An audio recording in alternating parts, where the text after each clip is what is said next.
Então hoje nós vamos conversar sobre a placenta, ainda dentro do aspecto da gestação. Nós vimos ontem que a gestação é um fenômeno que envolve principalmente um efeito endócrino que modifica completamente as condições hormonais na fêmea. E depois a gente vai ver que essas condições hormonais vão também se alterando durante a gestação. Então, a gestação, durante a maior parte da gestação, há uma estabilização do equilíbrio hormonal, principalmente pelo aumento da progesterona. A gente viu ontem que a progesterona é o hormônio da gestação.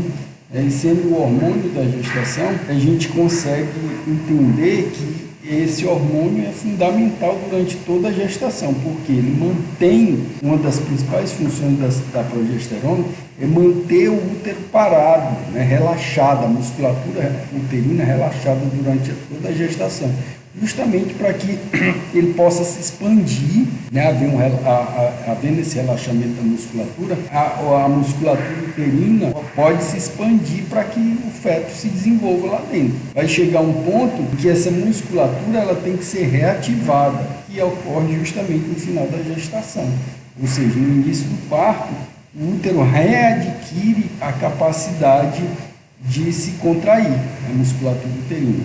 Isso acontece justamente porque a progesterona começa a cair.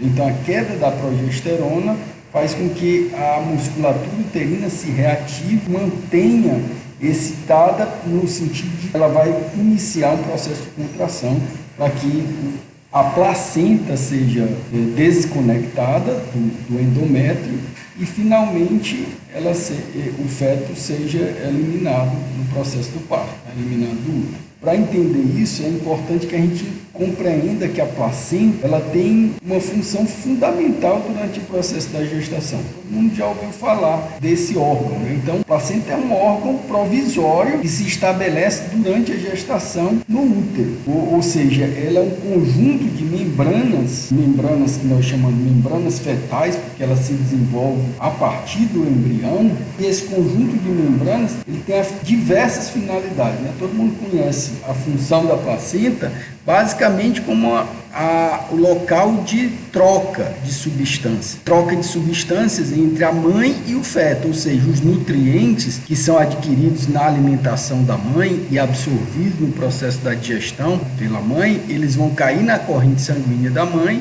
e vão, no caso dela gestante, vão ser divididos esses nutrientes entre as células da mãe que precisa de nutrientes, e as células do novo indivíduo que está sendo formado durante a gestação. Então, a demanda nutricional da mãe por nutrientes, ela aumenta à medida que a gestação vai avançando. Se você levar em consideração que uma fêmea que tem vários fetos por gestação, como a fêmea suína, ela tem que dar conta de formar diversos indivíduos dentro do seu útero, você imagina a grande quantidade de demanda de nutrientes que ela precisa, Porque além dos nutrientes para as células dela, para o metabolismo da célula dela, ela também precisa desviar uma parte desses nutrientes para a formação dos fetos. Mesma coisa para um indivíduo que tem uma gestação única, Um bovino que tem um único filhote por gestação, ele também, a fêmea claramente demanda mais nutrientes. E esses nutrientes vêm, obviamente, pela placenta. Então, a placenta, só que ela só se estabelece em determinado ponto da gestação. No momento que ocorreu a fecundação, ou seja, a união dos gametas masculino e feminino, o embrião agora se formou, um novo indivíduo se formou, e ele vai tendo sucessivas divisões, essas células formadas, até chegar nesse estágio aqui que nós chamamos de blastocisto. Essa figurazinha aqui que a gente está mostrando é uma imagem real de um embrião num estágio chamado de blastocisto. O que é que nós observamos nesse embrião? Ora, nós observamos uma estrutura acelular aqui, que é chamada de zona pelúcida. A zona pelúcida é uma estrutura que se mantém desde o ovócito. Lembra que no ovócito a gente falou dessa estrutura, A zona pelúcida, ela é fundamental, faz parte da estrutura do ovócito. Quando o espermatozoide ultrapassa essa zona pelúcida, o primeiro espermatozoide que consegue entrar aqui no ovócito, ele faz um bloqueamento e uma vedação dessa estrutura aqui da zona pelúcida para impedir que outro espermatozoide penetre, né? E aí, um só espermatozoide penetrando vai unir ao núcleo do ovócito, que realizou a segunda divisão meiótica, e agora está uma célula haploide, e essas células, duas células haploides vão se unir, formando o embrião, né, que é a célula ovozigota. Então, ele vai passar cada célula, aquela célula única que se formou no dia da fecundação, no dia zero da gestação, ela se transforma em duas células, depois cada uma dessas duas em 4, em 8, em 16, em 32, em 64. Então, nesse estágio de 32 células e 64 células, a gente chama o estágio de mórula embrionária. Então, quando o embrião chega no útero, ele está nesse estágio aqui, ou está próximo desse estágio de blastocisto. O que caracteriza o estágio de blastocisto? Ora, aqui você vê uma cavidade dentro do embrião, é chamada de blastocele, ou seja, aqui não tem células, e dentro, na periferia dessas células, acumula-se uma grande quantidade de células aqui, que se multiplicaram, que estão intenso processo de multiplicação, intenso processo de mitose, e na periferia, na borda dessas células, também há um acúmulo de determinadas células. Então, esse local aqui, onde você tem um acúmulo maior de células, é chamado de botão embrionário. Daqui do botão embrionário vão formar os folhetos embrionários, 3 folhetos principais embrionários, né, que vão dar origem a todos os tecidos do corpo. Todos os tecidos que você imaginar vêm desses folhetos embrionários, que são chamados o ectoderma, que é a parte mais superficial, o mesoderma, que não está falando aqui, mas é uma parte intermediária. Então, o ectoderma é essa porçãozinha mais periférica, o mesoderma é a porção intermediária, e o endoderma é essa porção mais interna do embrião, né? Então, são os 3 folhetos embrionários aqui. Então, dessas regiões, desses folhetos embrionários, é que vai ter origem a placenta. Então, a placenta, ela sai basicamente de 2 regiões do embrião, né? Na verdade, de 3 regiões do embrião. O ectoderma, então, do ectoderma, a gente tem, olha, eu conceituei a placenta como sendo o conjunto de diversas membranas embrionárias. Então, a gente vai ver que a placenta tem 4 principais membranas que elas vão se formar a partir desses folhetos embrionários. Então, aqui, ó, do botão embrionário, vai dar origem a uma membrana placentária que é chamada de âmino. Do endoderma, que é essa porção mais interna aqui, vai formar uma porção embrionária que é chamada de saco vitelínico e alantoide. Então, o alantoide e o saco vitelínico, que são membranas embrionárias que em conjunto vão formar a placenta, eles têm origem embrionária no ectoderma. E o trofoblasto, que é essa região aqui da periferia da célula, que rodeia toda a periferia da célula, ele dá origem à primeira membrana placentária, que é chamada de córion. Na verdade, a placenta inicial, quando ela está iniciando o seu processo de desenvolvimento, ela acaba realizando um processo de formação, 4 estruturas importantes que vão, em conjunto, essas 4 estruturas, formar a placenta. O saco vitelínico, o alantoide e o âmino. Mas aí tem 3 estruturas só, né? Então, a quarta é essa aqui, que é o córion, né? O córion é a primeira membrana placentária que se forma, que é justamente, ele se forma dessa porçãozinha do embrião.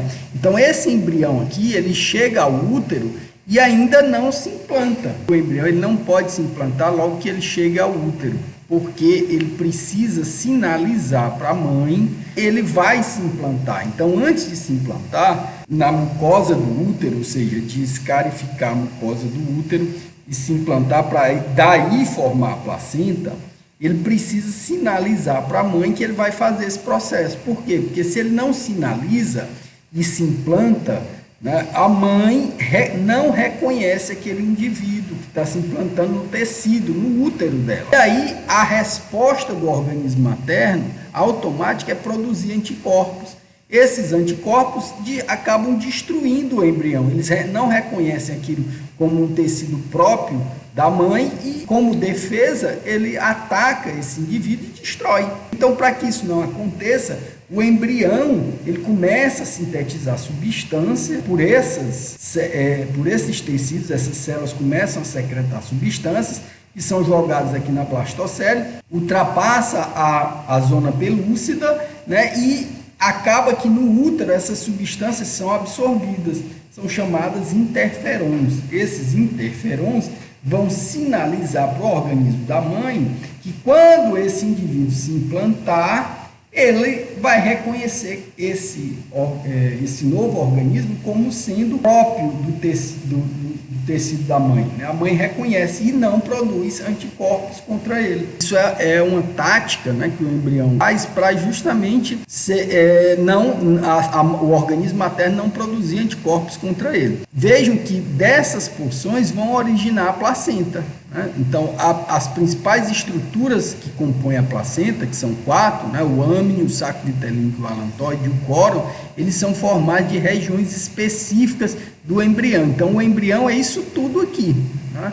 Só que o embrião ele tem uma diferenciação, que é chamada de botão embrionário, e na porção externa dessa estrutura, desse estágio embrionário aqui, a gente tem o trofoblasto. Então, do botão embrionário se formam os 3 folhetos embrionários, o ectoderma, o mesoderma, que não origina nenhuma membrana placentária, e o endoderma. Então, o ectoderma ele vai originar o âmnio, o endoderma vai originar o saco vitelínico e o alantoide, e o trofoblasto, que é essa região aqui do embrião, vai dar origem ao córyon, certo? Então, o conjunto dessas 3 membranas aqui, ou seja, dessas 3 estruturas, vão dar origem à placenta. Então, a placenta nada mais é do que um conjunto de membranas placentárias, de 4 estruturas que compõem a membrana placentária. Então, tá aqui, ó. Aqui a gente tem uma estrutura do embrião cortado ao meio. Você está vendo aqui um embrião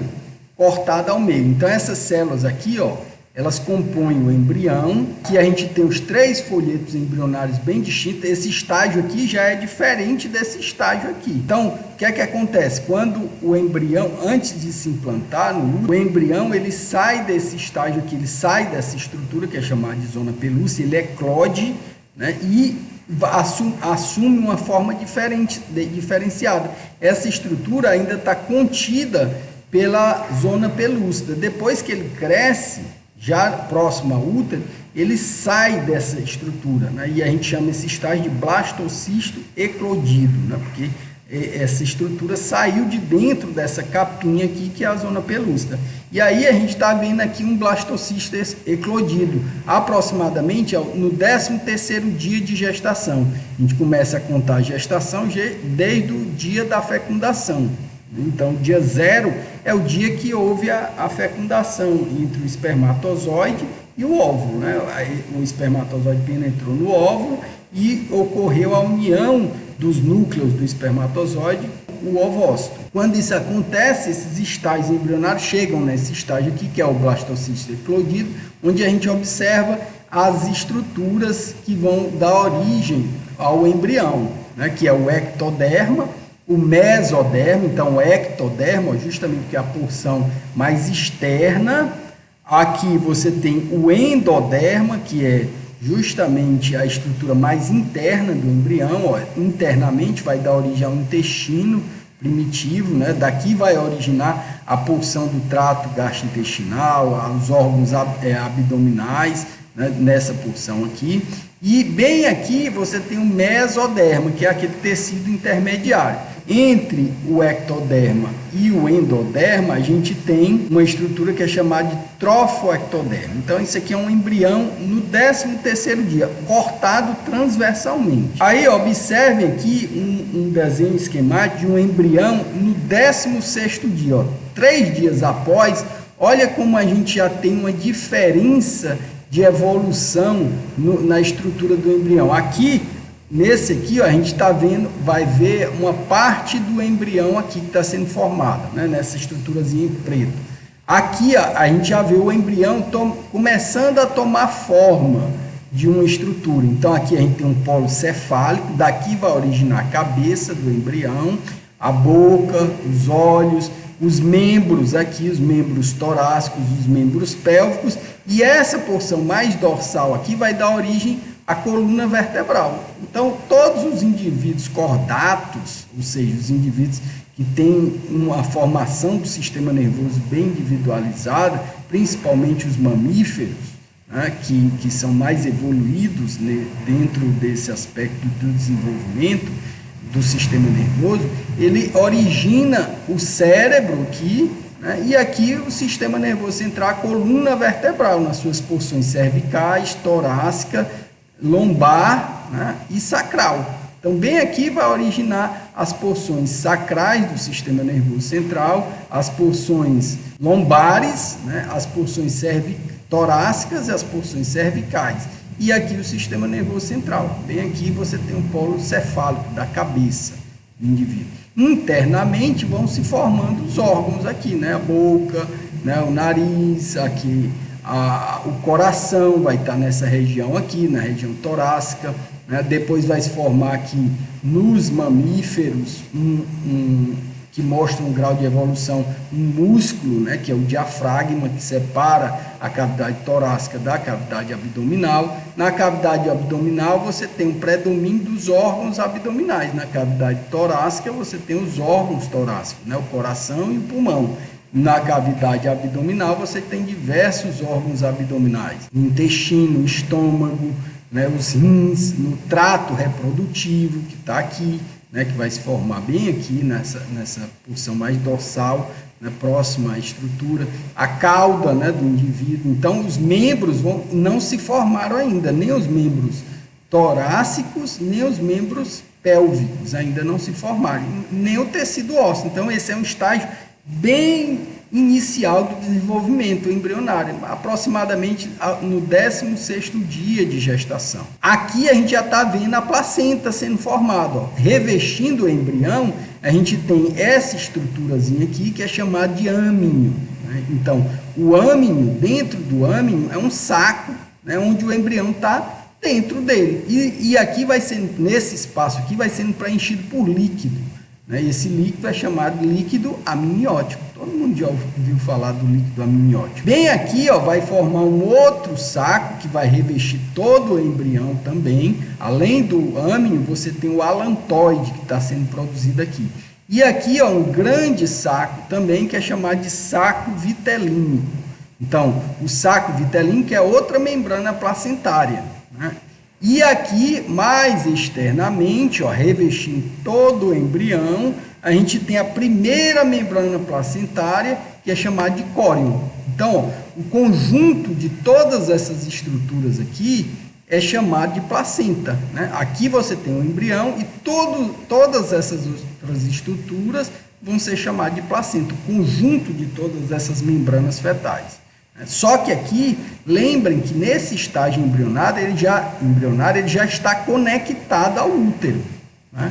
Aqui, esse desenho, ele foi retirado do útero e foi desenhado para que se entenda como se comportam essas membranas, mas, na verdade, essas membranas, elas estão unidas ao útero, e aí você tem diversos graus dessa união que a gente vai ver que origina os diferentes tipos de placenta nos animais domésticos. Mas esse início do processo de formação e as estruturas que tem são comuns em todas as placentas. Então, na placenta do bovino você observa o córeo, na placenta do suíno você observa o córeo, do equino você observa o córeo, e assim por diante, né? Como também o âmino, o saco vitelínico e o alantoide. O que acontece é que, à medida que a placenta vai se desenvolvendo e vai chegando a um estágio de desenvolvimento maior, essa membranazinha aqui, ó, ela vai regredindo, esse saco vitelínico vai regredindo e vai dar origem ao cordão umbilical. Então, no início do desenvolvimento embrionário, não existe cordão umbilical. O que existe é o saco vitelínico. À medida que esse embrião vai se desenvolvendo e as demandas dele por sangue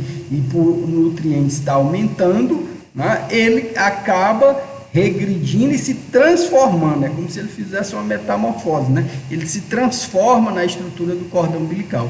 O saco vitelino, que eu falei para vocês, que ele é muito importante para o desenvolvimento das gônadas, né? Lembram que, porque daqui, da parede do saco vitelínico, migram células que vão colonizar as gônadas para dar origem a um testículo ou a um ovário. E essas células migram daqui, do saco vitelínico. Então, inicialmente, o sangue ele tem uma baixa demanda para cá, o embrião tem uma baixa demanda por sangue, justamente porque os nutrientes que ele está consumindo vem boa parte daqui. O saco vitelínico é rico em nutrientes, que é o vitelo, né? E esse vitelo ele supre as necessidades energéticas, né, do desenvolvimento embrionário nesse estágio embrionário. Só que à medida que o embrião vai crescendo, ele vai aumentando a quantidade de células dele, aumentando o tamanho dos tecidos, formando órgãos com grande intensidade, e aí a demanda por nutrientes aumenta acentuadamente, e esse consumo do vitelo vai diminuindo cada vez mais. Por isso que aqui o saco vitelínico regrediu, né, vai regredindo e vai dar origem a uma estrutura vascular, que são os vasos sanguíneos que compõem o cordão umbilical. E aí, esse cordão umbilical, ele recebe toda a vascularização da placenta, que chega através dessa membrana placentária aqui, que é chamada de córion. Então, a placenta é formada por 4 membranas, nós chamamos de membranas fetais. Inicialmente, a primeira membrana é o córion, depois a gente tem o alantoide, então o córion está aqui, ó, o alantoide e o córion se conectam, né, numa estrutura aqui, da mesma forma que o âmino e o alantoide também se conectam, né? Então, o âmino se conecta ao córion, o âmino se conecta ao alantoide e ao saco vitelínico. Então, vejo que é um conjunto de estruturas que estão interconectadas. Os vasos sanguíneos eles estão presentes apenas nessa membrana que é chamada de córion, né? E aí ele se espalha, então o córion vai, à medida que o saco vitelínico vai regredindo, esse cordão umbilical vai se conectando aos vasos do córion para receber todos os vasos sanguíneos que vão formar a placenta. E os vasos sanguíneos são muito importantes para que haja conexão entre o sangue que vem da mãe, né, e o sangue que vai para o feto. Esse sangue materno e fetal é justamente o local de transição onde vai ocorrer as trocas de substância. Então, como o feto está em desenvolvimento, ele precisa de muitos nutrientes e ele também produz catabólitos do metabolismo. Então, ele precisa eliminar os catabólitos e precisa constantemente receber os nutrientes. E quem faz isso é justamente a placenta. A função da placenta primordial é realizar a troca de nutrientes. Quando eu falo nutrientes, eu estou me referindo aos minerais, às vitaminas, os carboidratos, os lipídios, as proteínas que estão vindo do sangue, os aminoácidos, na forma de aminoácidos, para levar para esse tecido. Além dos gases, né, que são muito importantes, principalmente o oxigênio. O oxigênio chega ao feto justamente pela ligação placentária, troca, uma vez que o pulmão dele ainda está em formação e não está funcionando, né? Ele está dentro de um líquido, então o pulmão não funciona. Então, onde é que ele recebe oxigênio? Pelos vasos da placenta. Então, a mãe, né, manda oxigênio pelo sangue oxigenado, esse oxigênio chega, passa pelos vasos do cordão umbilical e chega até o feto, né? E aí o feto consegue respirar justamente pela ação da troca gasosa. O feto pega o oxigênio, né, e transforma esse oxigênio em energia para o metabolismo da célula, e como catabólito desse processo e de outros processos, ele produz CO2, que é outro gás. E aí o CO2 precisa ser eliminado do sangue fetal, né? Então o CO2 vai eliminado do sangue fetal, vem por via vascular pela placenta, né? E depois chega no sangue da mãe. E esse CO2 que vem lá do feto, do metabolismo do feto, se junta ao CO2 que é produzido no tecido da mãe, né? Nos tecidos da mãe. E aí a mãe, ao respirar, ela elimina o CO2, né? O CO2 que é jogado para fora, e na fêmea em gestação, ele é um CO2 que é oriundo do metabolismo das células do próprio indivíduo, da mãe, né, e dos indivíduos ou do indivíduo que ela está gestando. Então, essa troca gasosa também é realizada pela placenta. O feto recebe oxigênio que vem da mãe, a mãe capta pelos pulmões, joga no sangue oxigenado, esse sangue oxigenado da mãe vem pela placenta e chega até o feto. O feto utiliza, produz CO2 e elimina o CO2 também pela placenta. Então, a placenta é um local de troca gasosa, certo? É importante que a gente entenda essa estrutura placentária para que a gente possa compreender a funcionalidade dela. Então, aqui ó, já é um embrião em um estágio maior de desenvolvimento. Percebam que aqui ó, o alantoide já cresceu, a cavidade alantoidiana já cresceu. No estágio anterior, a gente via um pouco menor desenvolvimento da cavidade amniótica e do âmnio, que é essa membrana placentária aqui. O córion já está bem desenvolvido também, ó. E observe o saco vitelino como ele já regrediu, né? Então ele está bem menorzinho. Olha o saco vitelino como estava grande aqui nesse outro estrutura, porque o vitelo foi consumido aqui e aqui ó, ele já foi bem consumido e aqui ele já está praticamente se transformando no cordão umbilical, que vai receber os vasos sanguíneos e vai se conectar mais ou menos nessa região aqui, que é o umbigo, né? A região do umbigo é a região por onde o cordão umbilical se conectava no indivíduo quando ele era um feto. Aqui, ó, o olho do indivíduo que já está formado, o polo cefálico bem definido, o pescoço aqui, e já iniciando a formação dos brotos das estruturas que vão dar origem aos braços e às pernas, né, que são os membros torácicos e os membros pélvicos. Vai iniciar sua formação aqui.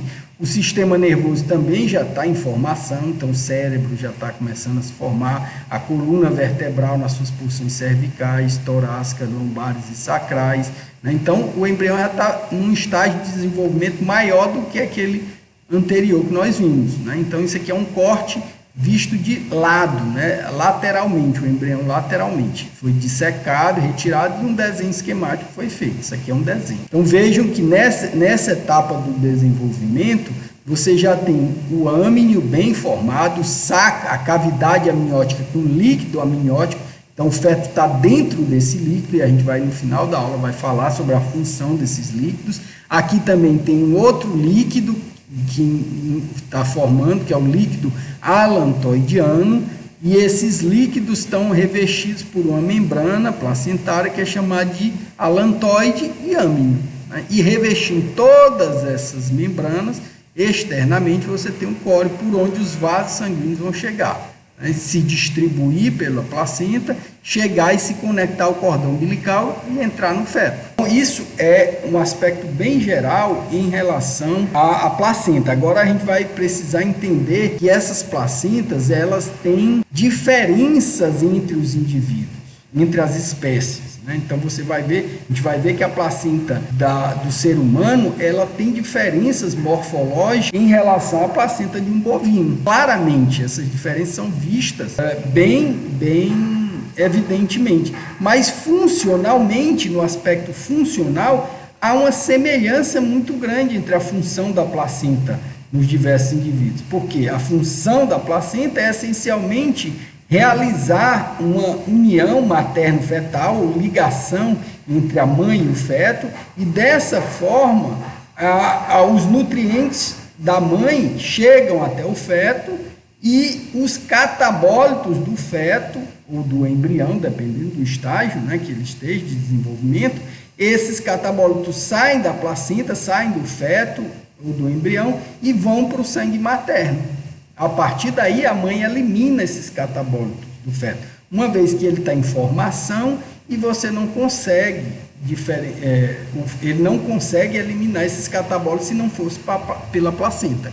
Então, aqui a gente está vendo um desenho esquemático da placenta da nossa espécie, né, do ser humano.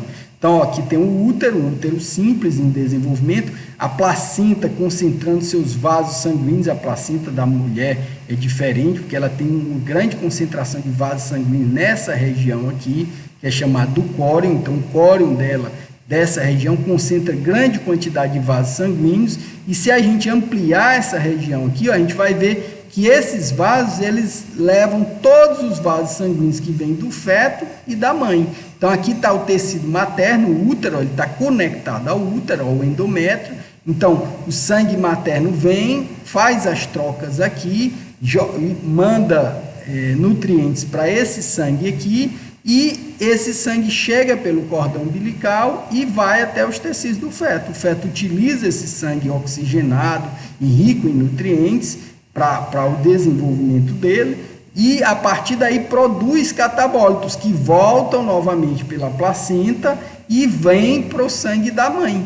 Aí a mãe elimina. Então, esse mecanismo de troca, ele é muito semelhante entre as espécies. O que diferencia é a maneira como essas trocas são realizadas, porque a placenta tem diferenças entre as espécies, diferenças morfológicas, e essa diferença morfológica acaba refletindo na funcionalidade dela. Existem estruturas chamadas de vilosidades coriônicas, que são os vilos do córeo, que têm a função de conectar os vasos materno e fetais. Então, é uma união entre a mãe e o feto, os vasos sanguíneos da mãe e os vasos sanguíneos do feto. E essa união, ela pode estar mais próxima ou mais afastada. Então, penetram no endométrio e se justapõem a dobras vasculares na superfície endometrial. Então, esse mecanismo, ele é muito semelhante entre as espécies. A diferença é que o distanciamento, a aproximação entre os vasos sanguíneos maternos e fetais, ela se distingue entre as espécies. E isso explica, muitas vezes, né, a questão do frimartinismo, que foi o que o nosso colega perguntou no início da aula. Então, se a gente for classificar as placentas entre as espécies, a gente vai poder ver que ela pode ser classificada de 3 formas diferentes. Então, primeiro, quanto ao aspecto macroscópico da placenta, ou seja, a distribuição das vilosidades na superfície daquela primeira membrana placentária, que é chamada de córeo, né? Ou seja, na superfície coriônica, que é a primeira membrana placentária. O segundo aspecto da classificação das placentas é quanto à estrutura microscópica. Então, se a gente observar macroscopicamente, ou seja, visualizar a placenta, eu consigo saber se é a placenta de uma porca, de uma gata, de uma cadela, de um ruminante, de um carnívoro, né? Que a gata e a cadela têm placentas bem parecidas. Então, a gente tem as placentas entre carnívoros, são muito parecidas, entre ruminantes, herbívoros, ruminantes são muito parecidas, e engraçado que entre a porca e a égua você também tem placentas parecidas, né? E são animais bem distintos, né? A placenta da égua e da porca, elas têm uma similaridade bem interessante, né? São bem parecidas morfologicamente, né? Tanto no aspecto macroscópico quanto no aspecto microscópico. Mas microscopicamente, ou seja, se eu pegar um tecido placentário, botar numa lâmina e observar no microscópio, eu vou ver que essas placentas têm diferenças entre si. Então, a placenta, pessoal, é um órgão muito importante, por isso é muito estudado, né? Tem muitos estudos relacionados à placenta e sabe-se ainda, e não se sabe tudo sobre a placenta, né? Cada dia se descobre coisas diferentes dessa estrutura placentária. Imagina, um único órgão, a diversidade de estruturas que tem nesse órgão. Você vê como é rico, né? Como é rico como a natureza é rica e é perfeita, né? Ela faz coisas que a gente não consegue ainda compreender completamente. Então, sabe-se que, por ser uma estrutura muito importante, ela tem diversos estudos, mas ainda não se conhece tudo sobre a placenta. Então, microscopicamente, ela pode ser classificada quanto à barreira entre o sangue fetal e o sangue materno. Então, ela é uma barreira porque dependendo do tipo de placenta, essa aproximação entre o sangue materno e fetal, ela é maior ou ela é menor. E a gente vai já ver a importância desse conhecimento. Não é à toa que a placenta da mulher, ela tem uma aproximação muito grande entre os vasos da mãe e os vasos do feto, na nossa espécie. Já a placenta dos equinos, e dos suínos, ele tem um distanciamento maior entre os vasos da mãe e do feto.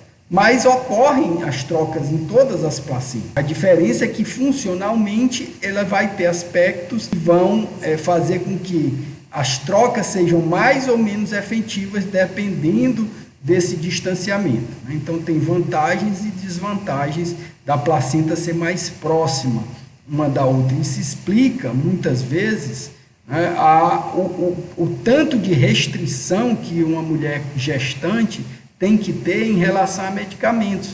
Então, se vocês olharem, muitos medicamentos são de uso restrito para a mulher gestante. Por que será isso? Justamente porque as medicações que a mulher toma, ela facilmente ultrapassa essa barreira feto-maternal. Ou seja, tudo que a mãe toma, muito facilmente vai para o feto. E óbvio que esse feto em formação, isso pode levar a uma intoxicação, pode levar a um processo muito complicado, levando à morte. Por isso que a mulher tem muita restrição em relação a tomar medicamentos. Se vocês forem ver, é justamente explicado pelo fato da barreira feto-maternal, materno-fetal, da mulher ser muito próxima. Os vasos sanguíneos da placenta, do feto e da mãe são muito próximas, consequentemente tudo que chega no sangue da mãe consegue passar facilmente para o sangue fetal e vai afetar o feto. Então isso é uma explicação prática para o entendimento dessa microscopia, da barreira materno-fetal. Enquanto que em outras espécies esse distanciamento é maior. Então, se o distanciamento é maior, nem tudo que chega no sangue da mãe consegue passar para o sangue fetal. E a terceira maneira de classificar as placentas, que nós damos principalmente para as espécies domésticas, é a diferença entre a perda de tecido ao nascimento, ou seja, durante o parto. Isso também é interessante de se entender, porque quanto mais tecido se perde durante o parto, maior a capacidade que a fêmea tem de ter uma recuperação mais tardia do parto. Imagina que se a fêmea perde muito sangue no processo do parto, pelo desligamento placentário, ela acaba ficando mais abatida. Então, o processo de recuperação do parto é mais demorado. Se é mais demorado, a fêmea fica sujeita a um período de proteção maior, ou seja, ela fica mais vulnerável à predação. Então, é importante que a gente entenda isso, mas a natureza é perfeita e fez com que aqueles animais que tivessem uma capacidade de predação maior na natureza, a placenta deles se perde menos sangue durante o parto, se perde menos tecido durante o parto, porque o parto, a gente vai ver, que nada mais inicia-se com o desligamento da placenta.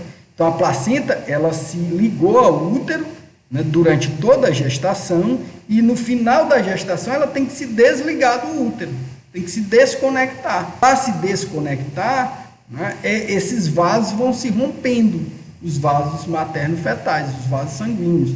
Ora, se os vasos vão se rompendo, durante o parto há uma perda de sangue. Então, toda fêmea que vai parir, você observa um certo grau de perda sanguínea. Só que existem espécies que perdem muito mais sangue durante o parto, porque a placenta é muito conectada. E isso a gente vai ver, que, por exemplo, a placenta da mulher é uma placenta que está muito conectada. Consequentemente, ela perde muito sangue durante o processo do parto e fica muito mais vulnerável. Por isso que a recuperação da mulher após o parto é mais demorada do que de uma égua, por exemplo.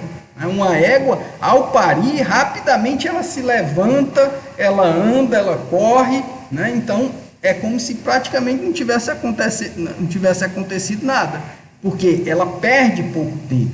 E é importante que seja assim? Claro que é importante, porque ela tem muitos predadores na natureza. Os equídeos são herbívoros que estão na base da cadeia alimentar. Consequentemente, se ela perdesse muito sangue, ela ficaria muito abatida, a recuperação era mais demorada, E aí ela estava mais sujeita à predação. Vejam como a natureza é perfeita, Então ela fez de uma forma, ela fez com que a placenta desses animais fosse uma placenta que tivesse um maior distanciamento entre os vasos sanguíneos, da forma que quando esses vasos se desconectam, há uma pouca perda de sangue. Ora, se a fêmea perde pouco sangue, ela se recupera muito mais rápido do parto. Consequentemente, ela tem mais força, tem mais energia para fugir de um predador, por exemplo. Então, vamos entender isso com mais detalhe.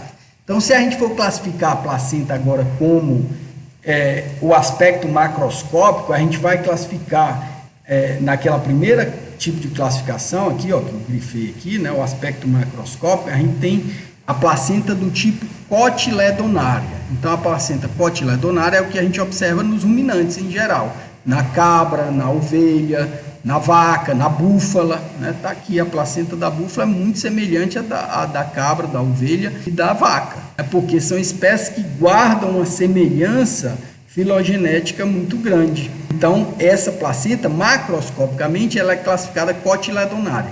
Um cotiledonário, porque no útero dos ruminantes existe uma estrutura que é chamada de, e na placenta, que é chamada de cotilédone, típico da placenta, e a carúncula, que é típica do útero.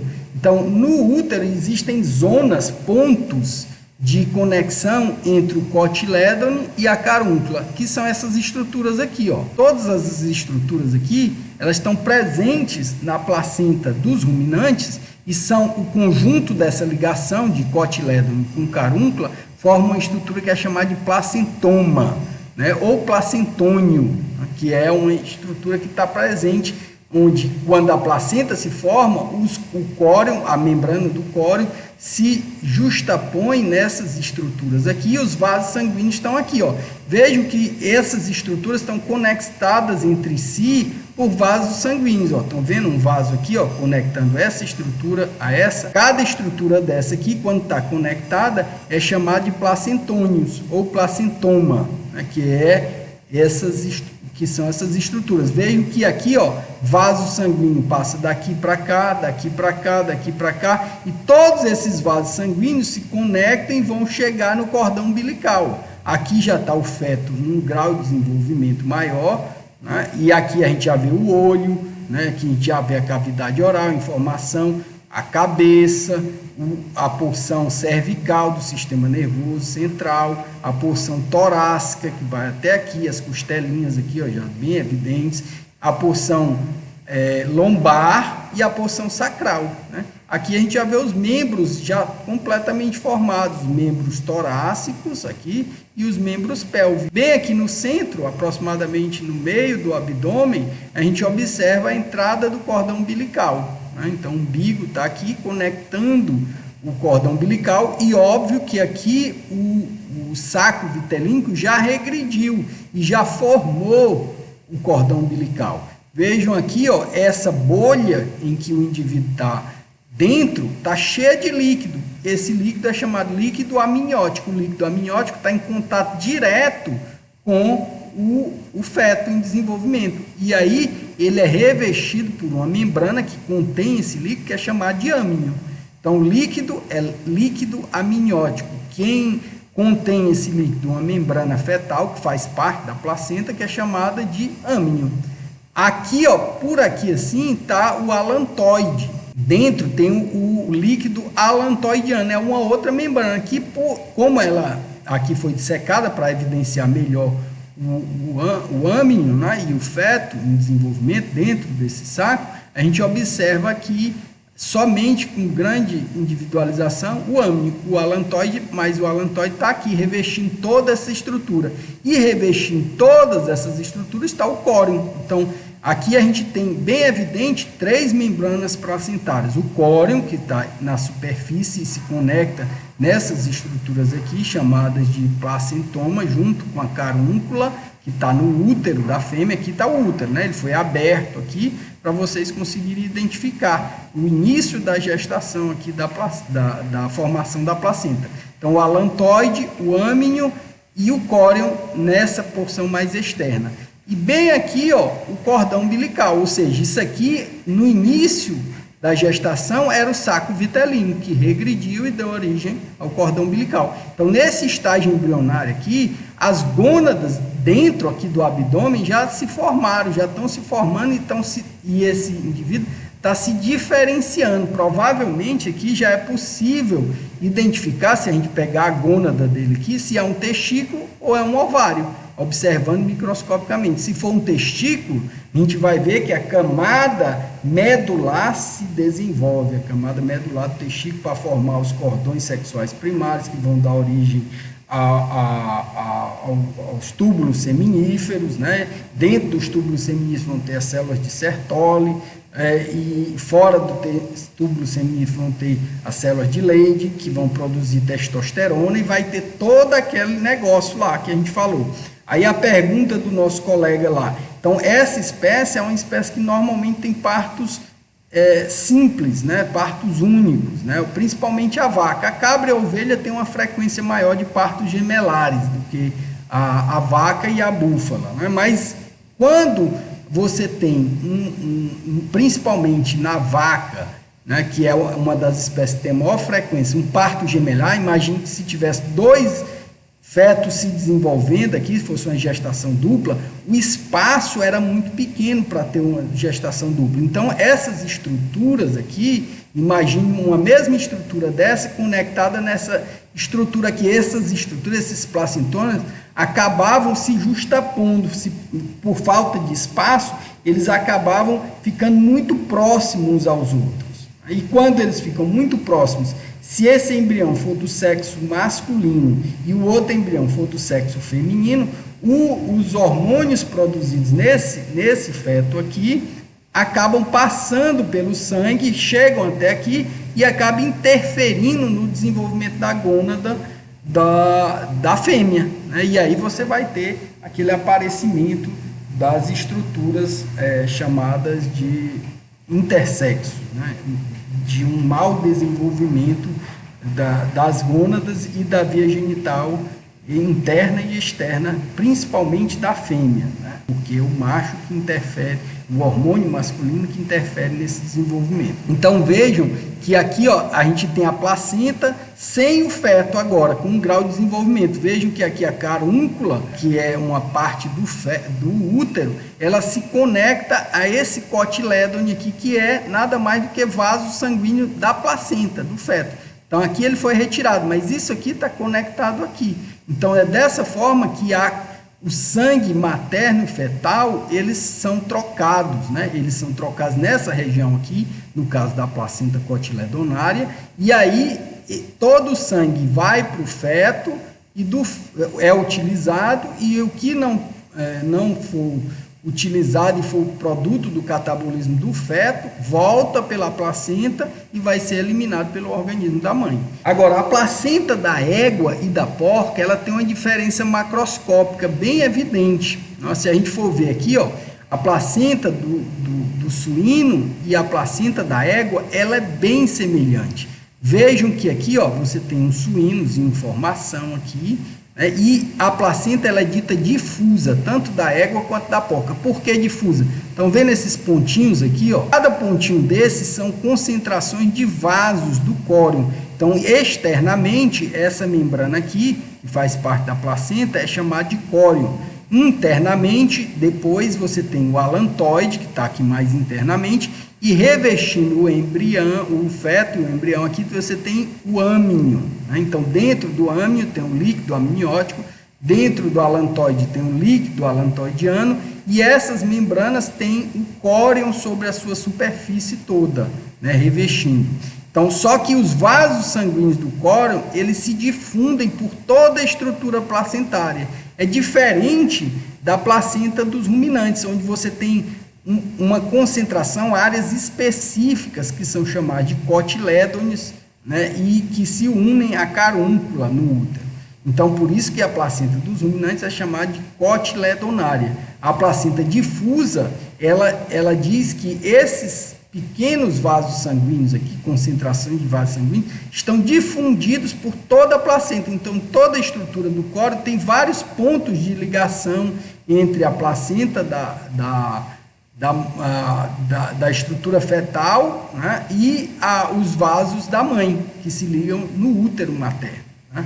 Então, vejam que essa placenta, portanto, é classificada como difusa. Aqui a gente tá vendo, ó, o alantocóreo, que é o córeo e o alantoide juntos, aqui, ó, vasos sanguíneos, e aqui a gente tem o feto dentro do âmnio, né? No caso de uma placenta de um suíno. Aqui está o suíno aqui dentro. Então, cada estrutura dessa aqui, ela tem vasos específicos difundidos por toda a placenta, toda a estrutura placentária. Isso faz com que haja uma placenta mais individualizada. E outro tipo de placenta, que é a dos carnívoros, do cão, do gato, como principais representantes. Essa placenta, ela já é chamada de zonária. Por que ela é chamada de zonária? Porque os vasos do córeo, eles se concentram numa única zona, que é chamada de cinturão placentário. Vejam que há uma diferença. Olha aqui, ó, olha onde estão concentrados os vasos sanguíneos, nessa região medial. Aqui dentro, aqui é o útero, tá? O útero está revestindo. Aqui a placenta desligada, é como se eu tivesse aberto o útero e retirado esse indivíduo. Então, o gatinho ou o cachorrinho estão aqui dentro. Dentro dessa estrutura aqui, a gente tem um córion,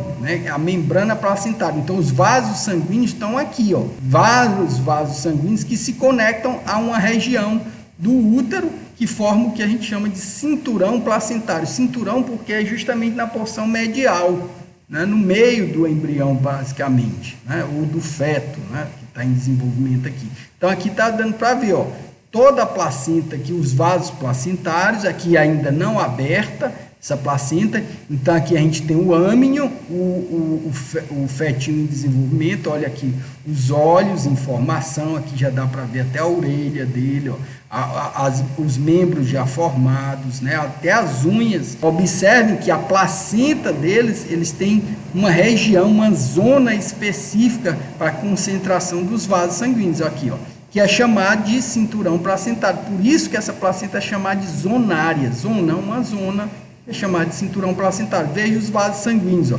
Todos os vasos do córeo, eles vão se interligar e vão dar origem ao cordão umbilical. Então, aqui, antigamente, né, no início do desenvolvimento, era o saco vitelino, que regrediu e formou o cordão umbilical, levando sangue, veias e artérias para levar sangue para o feto. Aqui há uma diferença, né, entre os vasos sanguíneos que carregam sangue arterial e o sangue venoso. No animal adulto, as veias carregam sangue venoso, né? O sangue venoso é um sangue pobre em oxigênio e em nutrientes. E o sangue arterial é um sangue rico em oxigênio e rico em nutrientes.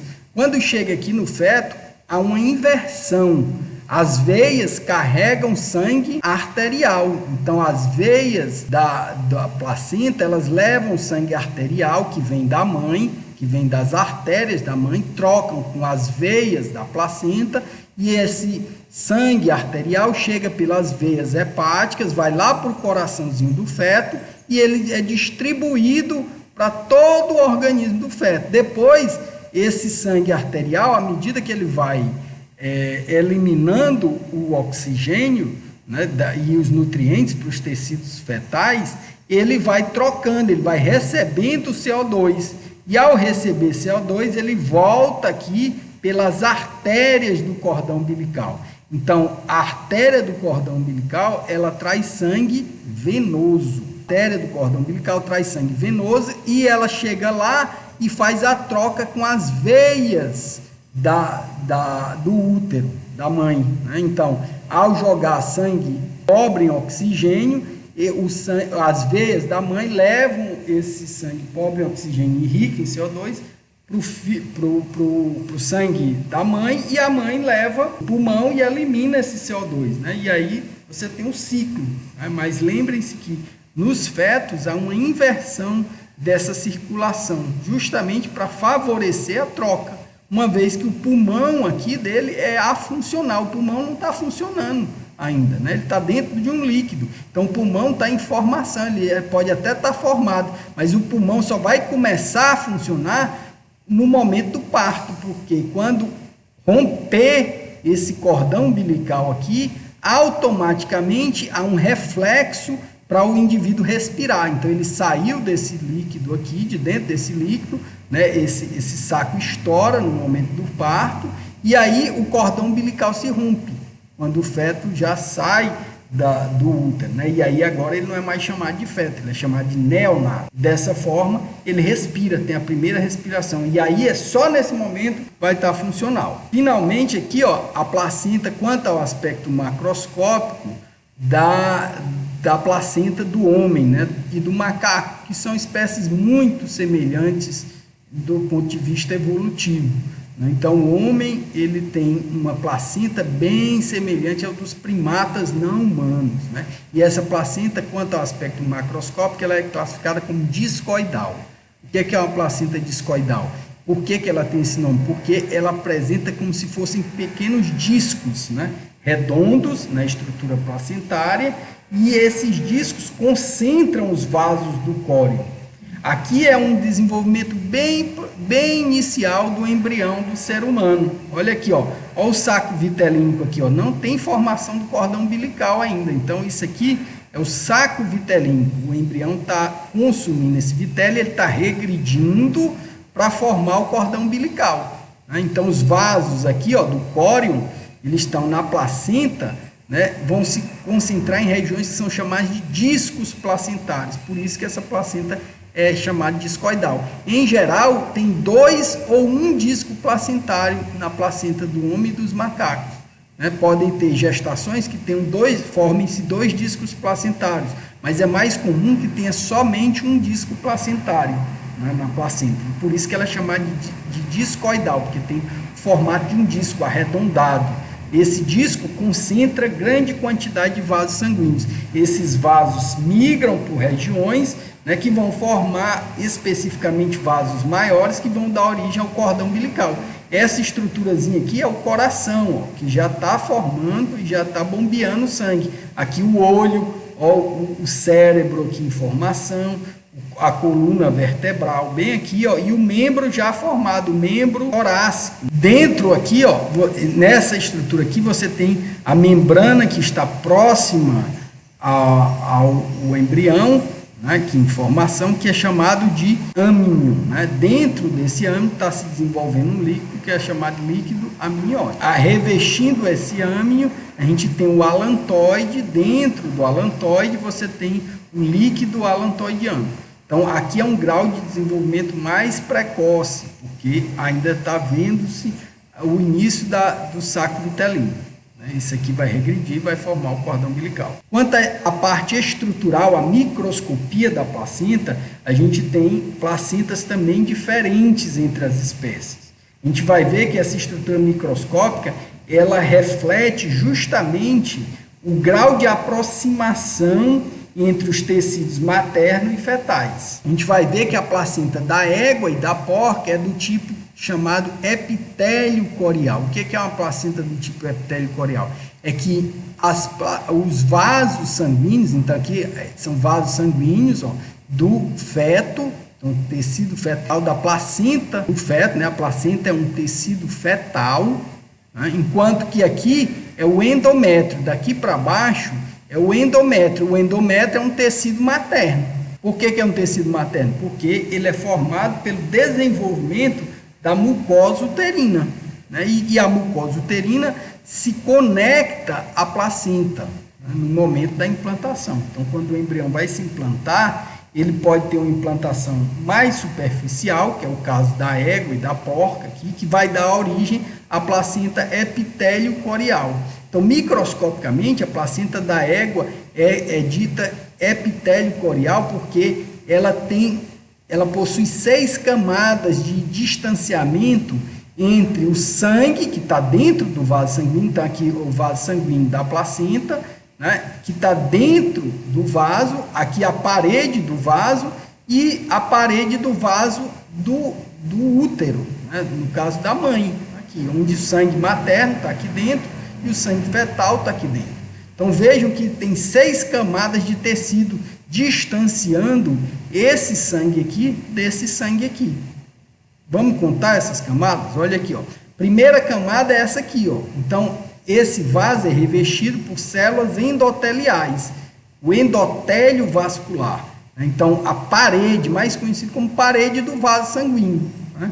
Então, a parede é revestida por um endotélio de células endoteliais. Então, essa é a primeira camada de tecido. A segunda camada de tecido é um tecido conjuntivo que faz parte da placenta do feto, né? Então, duas, né? Depois você tem uma outra camada de tecido, que são as células epiteliais do córeo. Então, o córeo é aquela membrana placentária que está na superfície, né? Aquela estrutura que tem as células mais externas são as células epiteliais. Então, vejam que aqui tem 1, 2, 3 camadas de tecido. Isso tudo aqui, essas 3 primeiras, fazem parte de tecido fetal, porque são camadas de tecido da placenta. 1, 2, 3. A vermelhinha aqui é o endotélio dos vasos fetais. A verdinha é o tecido conjuntivo do feto, da placenta, né? Da placenta. E essas células vermelhas compõem também as células epiteliais da placenta, do córeo, da camada do córeo. Vejam que essas células epiteliais, elas estão em contato com células epiteliais do endométrio. Células epiteliais são aquelas células da superfície do endométrio. Então, aqui tem mais 3 camadas de células, de tecidos. Então, tem as células epiteliais do endométrio, por isso são chamadas células epiteliais endometriais.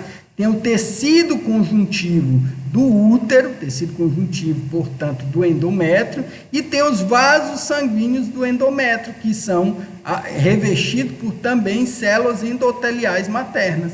Então, tem mais 3 camadas de tecido aqui, 1, 2, 3, totalizando 6 camadas de tecido que distanciam esse sangue aqui desse sangue aqui. Então, a placenta dos ruminantes, da cabra, da ovelha, da búfala, da vaca, são placentas que, quanto ao aspecto microscópico, a gente classifica como sinepitélio corial. Alguns livros trazem como sindésimo corial, né? Mas a gente também chama de sinepitélio corial.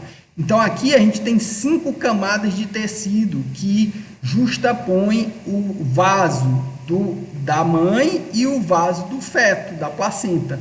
É diferente dessa aqui, né? Aqui tem 6 camadas de tecido, aqui tem 5. Mas 5 é só uma camada a menos, né? A menos. Consequentemente, esses vasos eles se aproximam mais desse vaso. Então, no momento do parto, há uma perda sanguínea maior no ruminante do que no equino e nos suínos, certo? Porque aqui o vaso sanguíneo da placenta, ele se aproxima mais do vaso endometrial da mãe.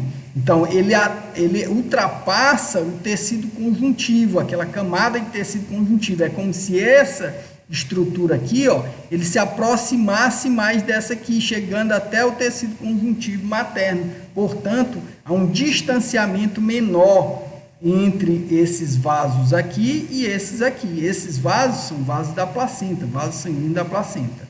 E esse aqui são vasos sanguíneos do útero. Então, essa placenta é chamada de sinepitélio corial ou sindésimo corial. Quais são as 5 camadas? Está aqui, o endotélio dos vasos, né, o tecido conjuntivo fetal, o epitélio do córeo, o sincício, que é essa estrutura aqui que está já no tecido materno, e o endotélio vascular. Então, é como se essa estrutura ela penetrasse mais no útero. Então, a implantação que ocorre nos ruminantes, ela é mais profunda do que acontece na implantação da égua e da porca. Isso faz com que a placenta ela tenha uma diferenciação microscópica, ou seja, os vasos sanguíneos dos ruminantes, eles se aproximam mais dos vasos sanguíneos da mãe, do útero materno, né? Então, as trocas aqui, elas são muito mais efetivas, muito mais rápidas, se comparado às trocas que acontecem aqui, né? Então, como essas estruturas são mais distantes, elas têm uma lentidão maior no processo de difusão, de troca de substâncias aqui entre o sangue materno e o sangue fetal, certo? Aqui, essa difusão já ocorre mais rápido, porque a distância entre o sangue materno e o fetal diminuiu, é uma camada de tecido a menos. que tem aqui nessa placenta. No caso da gata e da cadela, o que a gente observa?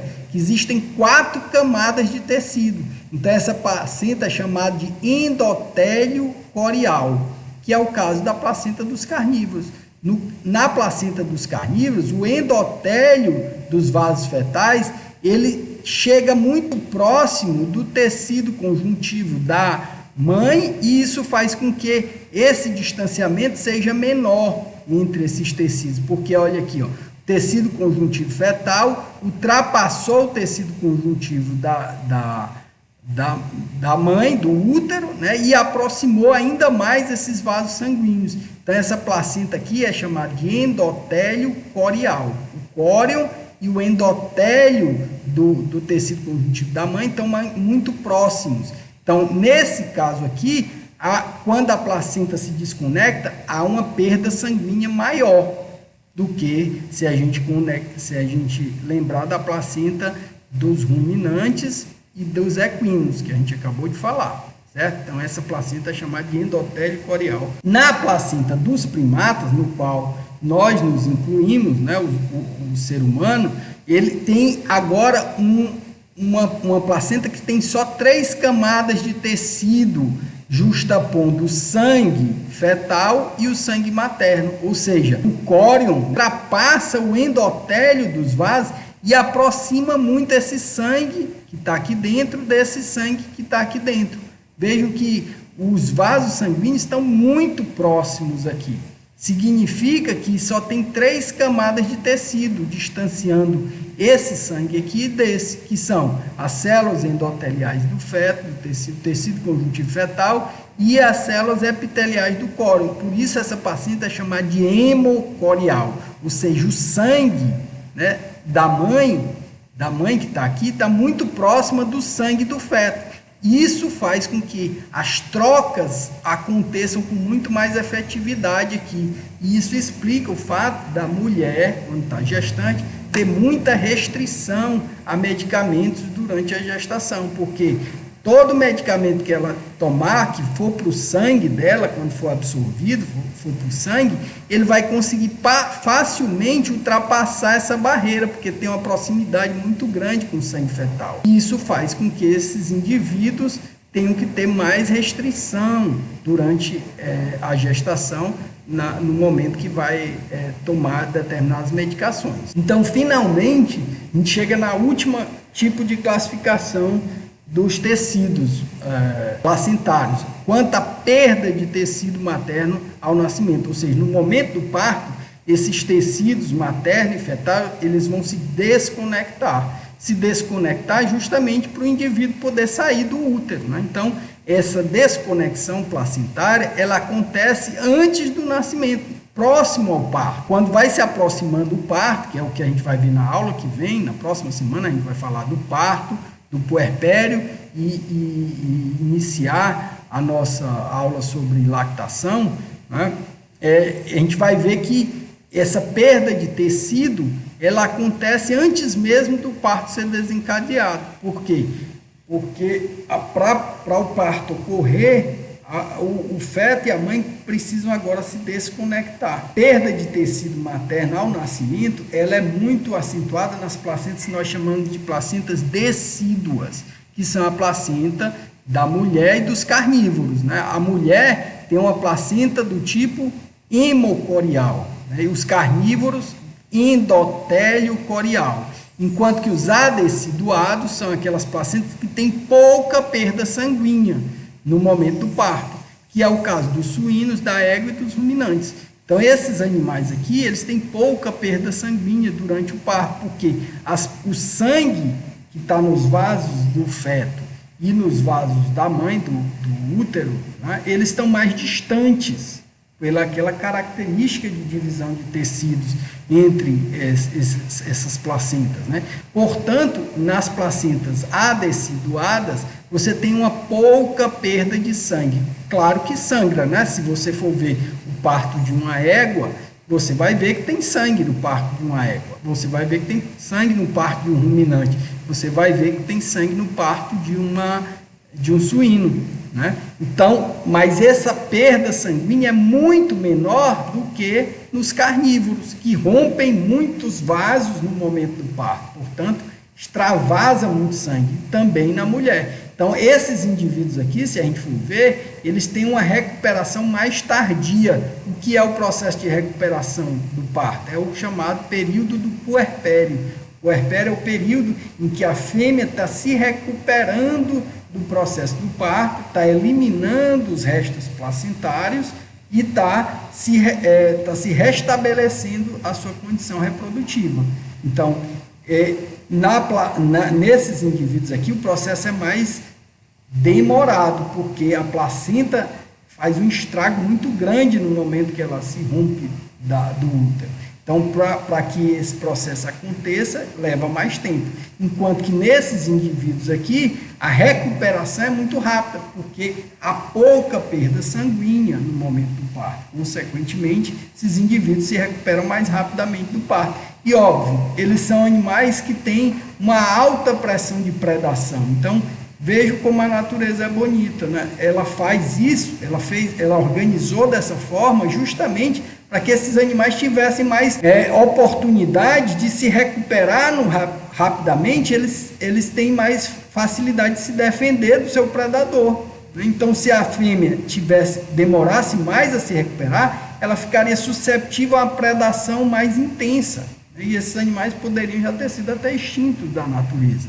Então, para que isso não acontecesse, quem elaborou essa arquitetura, né, fez de uma maneira sábia, disse, olha, vou fazer com que esses animais aqui tenham uma menor perda sanguínea no momento do parto, porque se chegar um predador logo durante o parto ou após o parto, essa fêmea vai ter condições de defender o seu filhote com mais facilidade e também vai conseguir fugir desse predador com mais facilidade, né, porque ela se recupera mais rapidamente. O parto não é tão complicado quanto é nessas espécies, mas nessas espécies há uma menor pressão de predador, né? Então, o carnívoro, ele tem muito menos predadores do que esses indivíduos aqui. Então, aqui, ó, só para mostrar mais uma vez, eu já mostrei para vocês, né, as placentas deciduadas.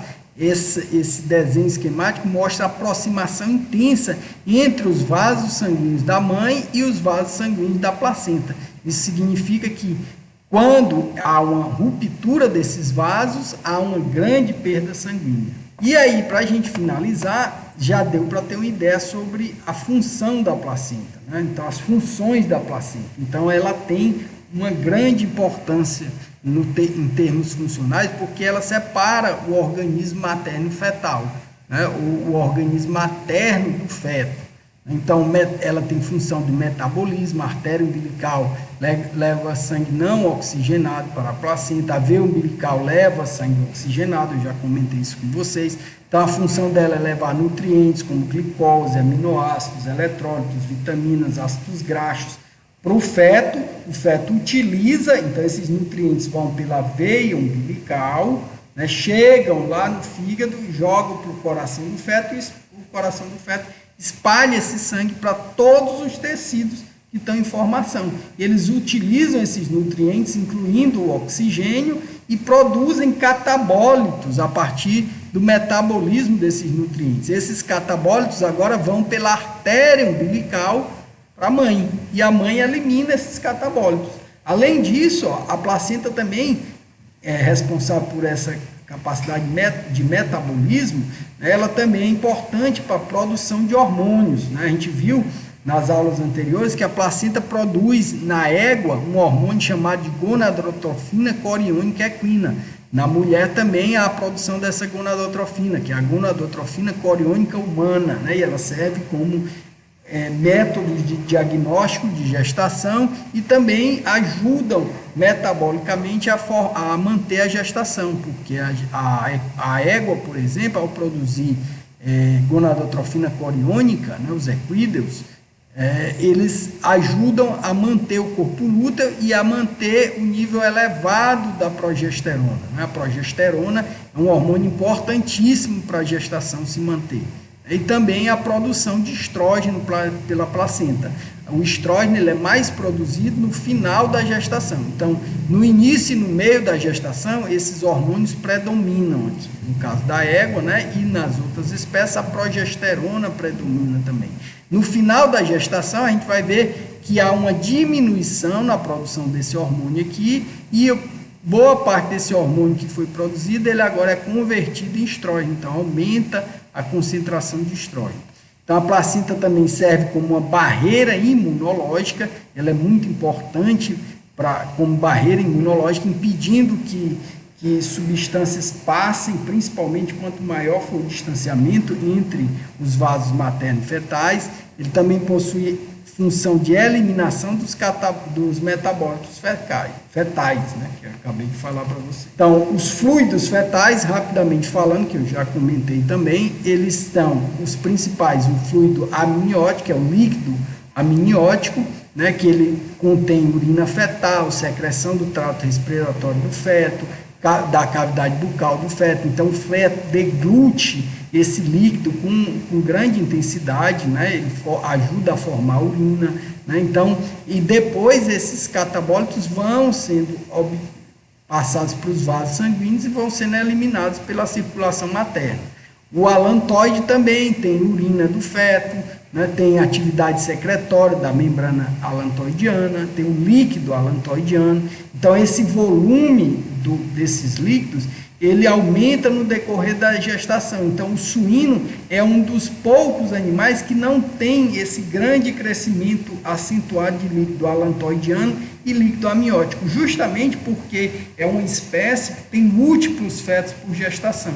Então, é interessante que esse líquido não aumente acentuadamente, porque se aumentasse muito, imagine uma gestação com 30 suínos, né, em formação, a quantidade de líquido amniótico e alantoidiano que geraria numa gestação. Então, é uma das espécies que tem um pouco desenvolvimento de aumento do líquido alantoidiano e amniótico ao longo do processo gestacional, né? Enquanto que nas outras espécies há um crescimento gradativo desses líquidos à medida que a gestação vai se prolongando. E ao chegar ao final da gestação, no momento do parto, essas membranas vão se romper, tanto a membrana amniótica como a membrana alantoidiana vão se romper e ajudam a lubrificar o canal do parto, né, por onde o feto vai passar. Então, ele ajuda o feto a deslizar sobre a cervix e sobre a vagina e sair de dentro da fêmea. Então, são líquidos também que